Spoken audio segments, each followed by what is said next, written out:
Hi, I'm Dan Kinderlehrer. I'm here to promote my book. My book is Recovery from Lyme Disease, the Integrative Medicine Guide to Diagnosing and Treating Tick-Borne Illness. Okay, I want to thank Boulder Bookstore and Stephanie Shinhan in particular for giving me this opportunity. Stephanie sent me a list of questions that would be appropriate for me to answer. So let's get started. What was the inspiration to write this book? Well, I've been practicing medicine for over 40 years and I have a pretty extensive background. I have a formal training in internal medicine. I'm certified by the American Board of Internal Medicine.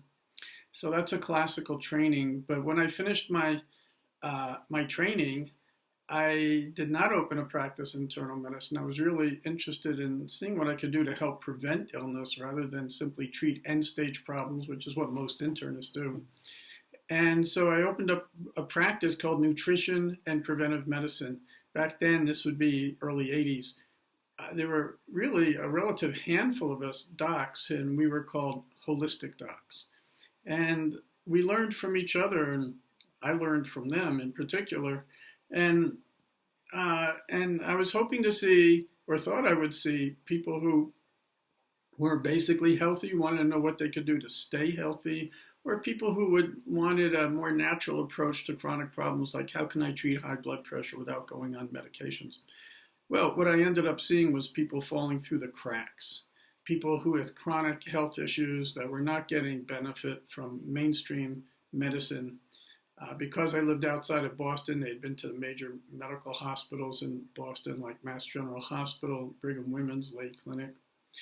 And they had big charts, and they had problems like chronic migraines, irritable bowel syndrome, inflammatory bowel syndrome, chronic fatigue and fibromyalgia, and so on. Well, this led me to start doing medical detective work. Like, instead of just treating symptoms, which is what mainstream medicine had to offer, I was trying to find out, why are these people ill? And that led me to environmental medicine, something which I really had no training in either medical school or internal medicine residency. And I became an expert at diagnosing food sensitivities. I literally taken thousands of people through elimination challenge diets. And it was amazing because we were curing these people with chronic migraines and inflammatory bowel disease and so on.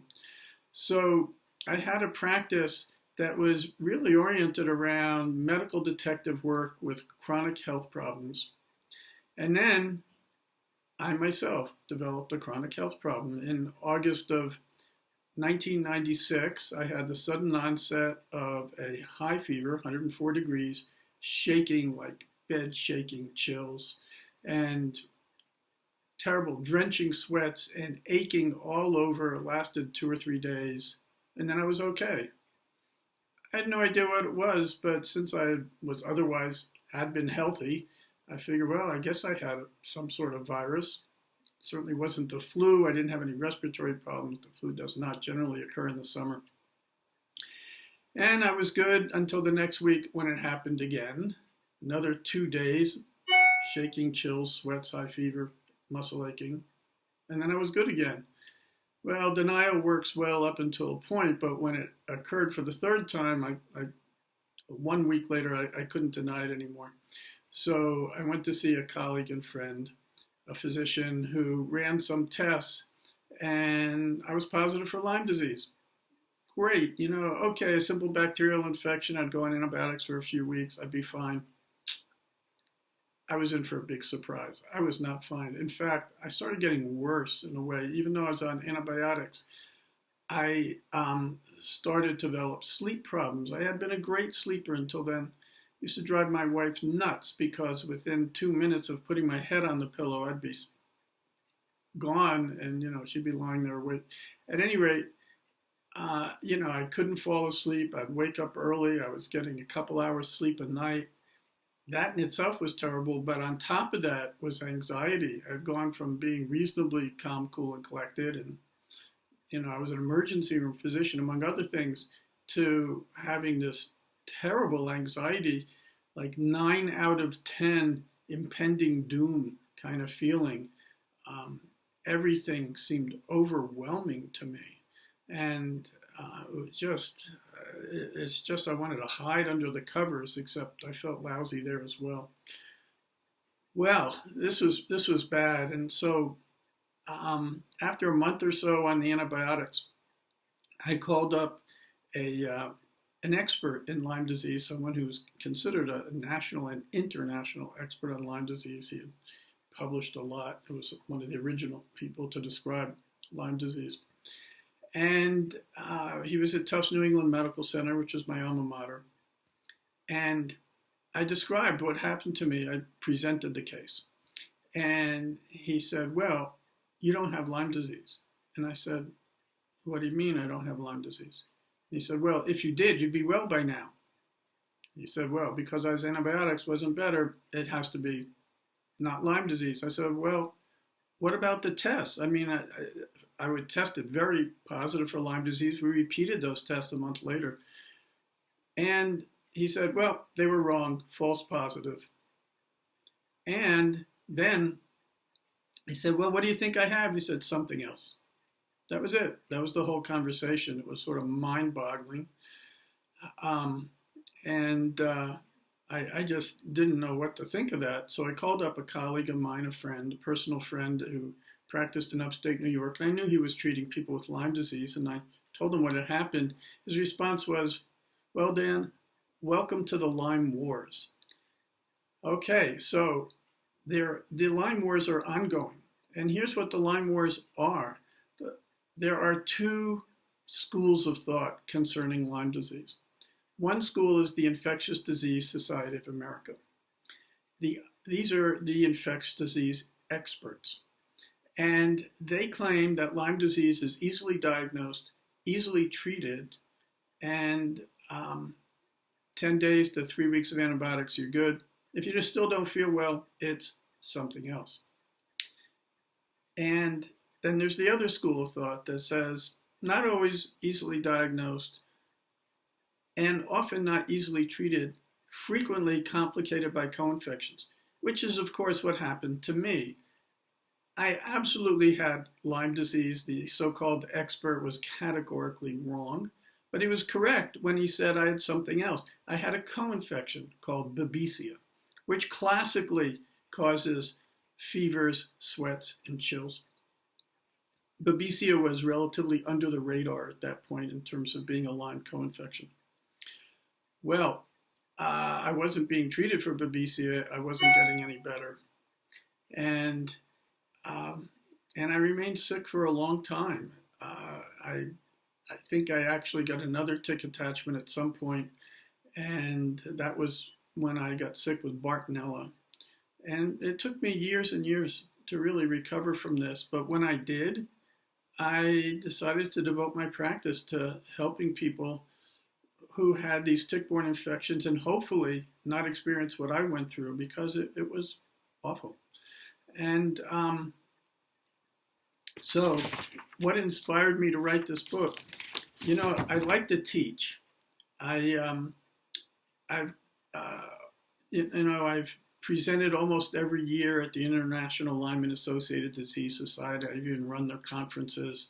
I've chaired their integrative medicine outbreak session for maybe 10 or 12 years. And I even created the Lyme Fundamentals course that's given every year at the International Lyme Associated Disease Annual Conference. And I have had doctors, practitioners, nurse practitioners training with me, coming to the office, and they sit in while I see patients. And I realize I have a lot to contribute.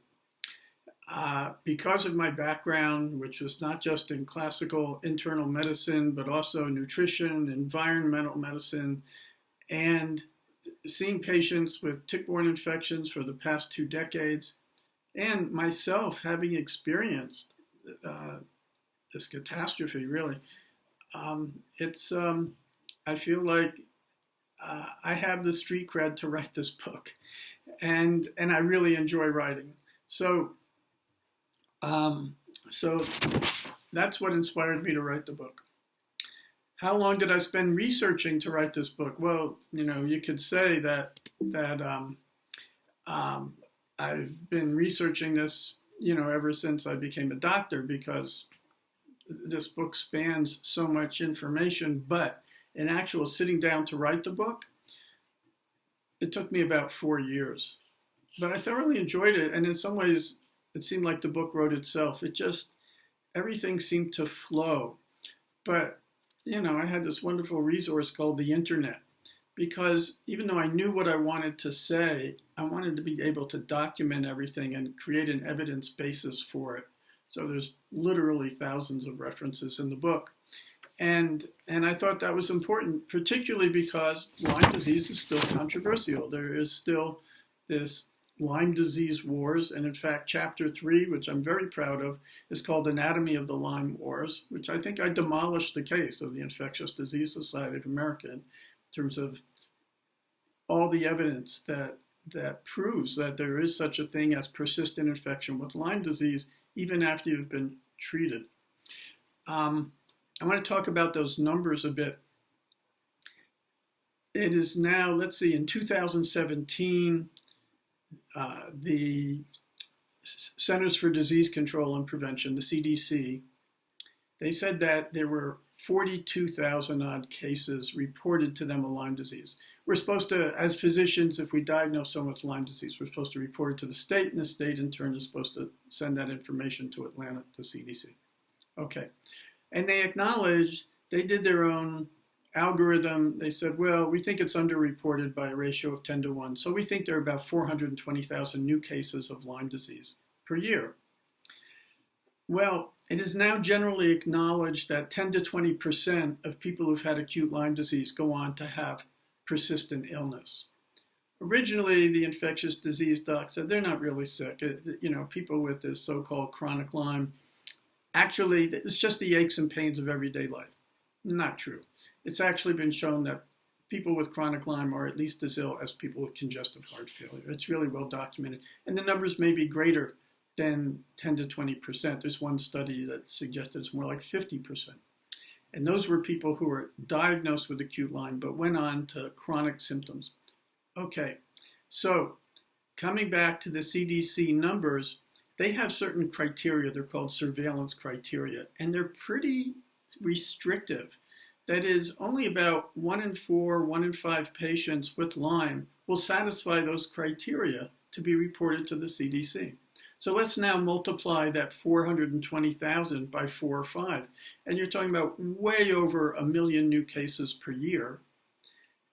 And if just 10 to 20% of those go on to chronic illness, we're talking about hundreds of thousands of people a year developing chronic Lyme. Wow, this is a lot. This is why I have a full practice. This is why I have such a long waiting list. And this is why I want to train other physicians to take care of this patient population who are, quite ill. So the book, I wrote it with doctors in mind so that doctors can see, here's the symptoms, here's when you should be thinking this or that, here's how to evaluate it, here's the kind of diagnostic test, and here's how to treat it. But it's written in lay language. This book is also for people who have Lyme or think they might have Lyme, and it goes through like, here's what you should be thinking of. I believe this book will be very empowering for patients, independent of their doctors, but also to work with their doctors. That's what I'm hoping. Okay. It says, what kind of research did I do? Really, the research was my own experience, but thousands of references to document that experience. What's one important thing about Lyme disease that most people don't know? I'm not sure what most people don't know, but here's a big point I want to make. Lyme disease mostly causes musculoskeletal and neurological complaints. I mean, it can affect organs all over the body, but those are the two main areas where people are symptomatic. So, musculoskeletal meaning joint pains and stiffness and muscle aches. Neurological symptoms include fatigue and headaches and cognitive impairment and neuropathic pain and mood disorders. Mood disorders. Okay. Mood disorders include anxiety, which can cause panic attacks. I had panic attacks. I'd have a few a day. I can tell you this, that could be the worst thing ever. Depression, which can be suicidal. The most common cause of death among patients with Lyme disease is suicide. That's how bad the depression can be. Irritability, and so much so that some people have uncontrollable rage attacks. It can cause bipolar disorder. It can cause psychosis and depersonalization disorders. These people end up being sent to the psychiatrist and labeled with what? Bipolar 2, generalized anxiety disorder, and so on. Well, they might fit that description, but underlying that, they have neuroinflammation. They have brains on fire, all sorts of inflammation in their brain caused by these infections. I'm going to talk about that a little bit because Nancy Brown is a physician in the Boulder area, and she and I did a study together. Nancy was medical director at an adolescent residential treatment center in Estes Park. And these kids were all diagnosed with major depressive disorder. Many of them also with generalized anxiety disorder. Others had made suicide attempts and so on. But they basically were too ill to be at home or to go to school. They did not have known organic illnesses. As far as they knew, there was nothing physically wrong with them. Well, we signed up 10 kids at random, got permission, etc. And we ran blood tests on them, that's all. It turns out 6 out of 10 had antibodies to 3 different tick-borne infections. 3 out of 10 had antibodies to strep, which is known to cause an autoimmune neuroinflammation in the brain. But 9 out of 10 had antibodies to neurons. They had anti-neuron antibodies and the diagnostic of neuroinflammation, brains on fire. I mean, think about it. These kids who were being treated for whatever they thought was happening in their lives, but they had brains on fire. I mean, we just couldn't believe the numbers, and hopefully when COVID-19 is over, we can get funding to do a much bigger study with controls and so on. But this brings up a couple things.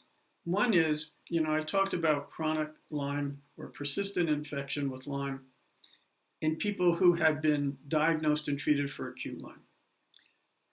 But we don't know how many people there are who were never diagnosed with acute Lyme disease. They never saw a tick. They never had a rash, particularly not a bullseye rash, but went on to develop chronic symptoms.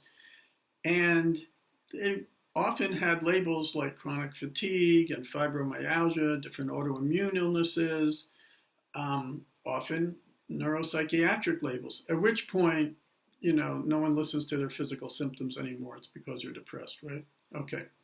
So what I'm saying is that there's this other huge population of people with chronic persistent Lyme disease who never were diagnosed with acute Lyme disease. They're not even starting to get into those numbers generated by the CDC. Okay.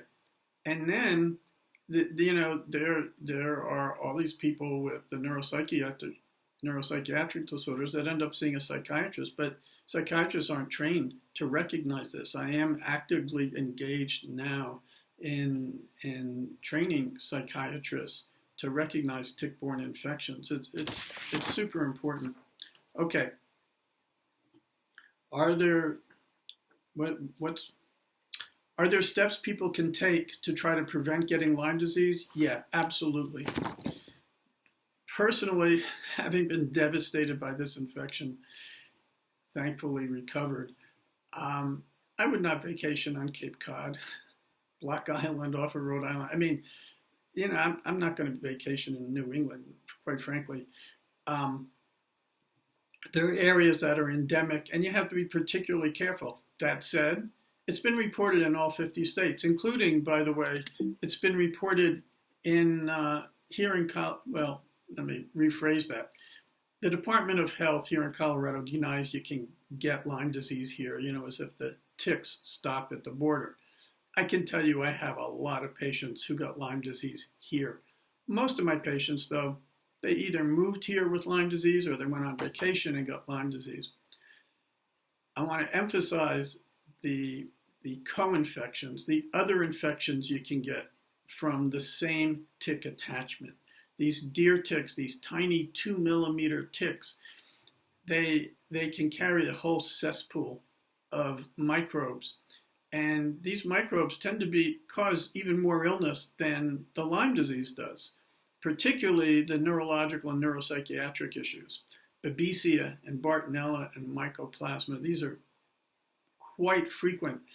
In fact, my patient population is 98% people who've been sick for a long time. They've been sick usually for years, some of them for decades. They all have co-infections. None of them only have Lyme. I think the people with Lyme, untreated, just don't get sick enough. They don't find me. Whereas these other patients, they find me. There's no question about it. So when I talk about Lyme, chronic Lyme, I'm really talking about something that I have labeled Lyme disease complex, because it's not just Lyme, it's Lyme plus co-infections, and it's Lyme plus co-infections plus the downstream effects of these infections, because they cause all sorts of disruption in the immune system, in the nervous system, and in other regulatory systems like endocrine, that is the hormone system, and our bodies are in a state of hyperinflammation. These bugs do not cause illness the way we normally think of infections. You think of infections like a strep throat or a wound infection, and what those infections do is the microbes actually invade cells. They can destroy cells, disrupt cell function. And then there's a local inflammatory response, which can actually destroy the bugs and then repair the tissue. Great. These bugs don't attack our hardware. They attack our software. They attack those regulatory systems I was just alluding to. Nervous system, immune system, and endocrine system in particular go awry. So we see all sorts of issues associated with that. And as far as the immune system goes, these infections can actually suppress the immune system and at the same time generate autoimmunity. So I was talking about the neuropsychiatric issues and the antibodies that cause inflammation in the brain. That is an autoimmune reaction triggered by these microbes, and we now are making antibodies to the nervous tissue in our brains. And sadly, it's an autoimmune encephalitis is the technical name for that. And, and it's microbial induced.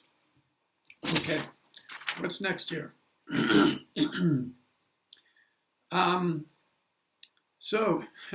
digress. How do we prevent Lyme disease? Well, you got to be careful. You can go on Lyme, and there's lots of websites that'll tell you the same thing. I'm going to tell you, if you're going to be out walking in anywhere, wear light-colored or white clothing. Tuck your pants into your socks. If you're really in a Lyme endemic area, you can get your clothes treated, or you can do it yourself with permethrin, which actually works better than spraying yourself with a tick repellent. And then, maybe most important of all, is if you've been outside in an area where you might get a tick attachment, you should do a body check, which means you got to be intimate zone. Maybe that's the good news. But, these ticks like to go into intertriginous areas that are damp and warm. So this would be, in the crotch area, in your armpits, between your buttocks, on your scalp. That's where the ticks enjoy the most, but they certainly can be anywhere on your body. And they are small, like these deer ticks, particularly in their nymph stage, might be 2 millimeters big, which is really, really small. And the other thing is, you'll read that if the tick is removed within 24 hours, you won't get Lyme disease. It's not true. I don't know where they come up with all of this stuff. But at any rate, it's definitely been documented that the infection can occur in less than 24 hours. The ticks can transmit these microbes. There are some tick-borne infections that transmit virtually on attachment within 10 minutes of attachment. So if you have a tick attachment, it's not just crawling, but it's attached, there is the potential that an infection has been transmitted. And the book talks about, well, what do you do if you've had a tick attachment? Obviously, it gets into a whole lot more detail. Okay. Have you been finding that cases of Lyme disease have gone down during the pandemic because more people are staying at home? Or has there been just as many cases or more because of people heading to nature to escape the confines of lockdown? The answer is I don't know. I mean, we'll see how many cases are reported to the CDC. I can tell you that normally I see about 10 cases of acute Lyme disease a year, and everybody else has been sick for a long time.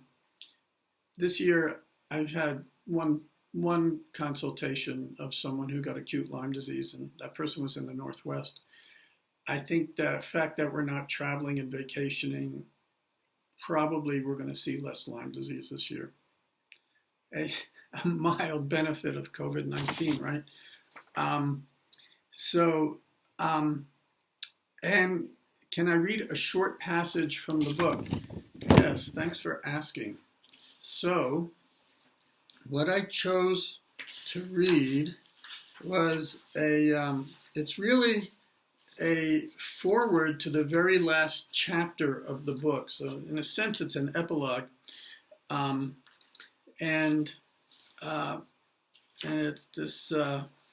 it's called Last Thoughts. As I write this section, I am sitting in a hospital room with my wife. She had the sudden onset of severe chest pain and neurological symptoms and was admitted through the emergency room. The test showed evidence of cardiac stress, but gratefully, no heart damage. However, she also has multiple neurological deficits, the worst being her left leg is paralyzed. When I asked the cardiologist what would account for simultaneous cardiac stress and severe neurological deficits, he said he didn't deal with the nervous system. When I asked a neurologist about the connection, he had a similar response. He wasn't interested in heart problems. I should not be surprised, but the lack of intellectual curiosity concerning what would cause the simultaneous occurrence of cardiac and neurological symptoms was, to put it mildly, stunning. They never asked, what is the underlying pathophysiology that it would explain what has happened here? It's a perfect metaphor for and sad commentary on the direction of Western medicine today. A reductionist approach that compartmentalizes the body into parts and fails to appreciate that everything is connected. The evaluation of patients is divvied up to specialists and subspecialists, each with their own areas of competence, but none with the whole picture. In theory, primary care practitioners assemble the specialist reports and put it all together. In practice, PCPs see 20 to 40 patients a day. They have neither the time nor the expertise to connect those dots. It's like the blind man and the elephant. None of these physicians sees the whole patient. Our work as physicians and healers is to see the whole patient. Instead of focusing on one organ system, I want to know everything. The diagnostic challenge is to discern patterns of insults, symptoms, and lab tests that correlate with specific microbes, specific organ dysfunction, specific diet issues, and environmental exposures. We keep asking until we detect patterns in the chronically ill patient that correlate with any number of overlapping issues such as infections, hormone deficiencies, immune dysregulation, toxic exposures, and diminished capacity to detoxify. Then we explore the interrelationship of all these problems. Differentiation, then integration. I think of these overlapping patterns on the physiological level as horizontal issues, but there are also vertical issues. emotional health, support networks, resource capacity, belief systems, and spiritual well-being. As I described in Chapter 1, the concept of mind-body connection is a misnomer. The mind and body are one universe, and our perception of self in the world is a template on which we manifest all levels of being. I'm going to read that sentence again. The mind and body are one universe, and our perception of self in the world is a template on which we manifest all levels of being. We who are blessed with the opportunity to help others are obliged to be objective and discerning, but also to hold a space of safety, acceptance, compassion, and respect. As I watch the nurses' interactions with my wife in this hospital, I appreciate their competence, but I am awed at their depth of caretaking, their kindness, and their humanity. My prayer is that we physicians can dissolve our headstrong egos and be fully present with our patients. So I'll end on that prayer. Again, I want to thank the Boulder Bookstore and Stephanie. Thank you. If you wish to contact me, I personally don't have a website. I'm somewhat of a technophobe, but I did put it together, or people put together for me, a website for my book called recoveryfromlyme.com, and it has information on me, has information on the book. It has reviews of the book, which will be released on March 16th, 2 weeks from now. And the reviews are by practitioners, big people in the field who think that this book will be a great asset to the Lyme community. So thank you very much for listening, and be well.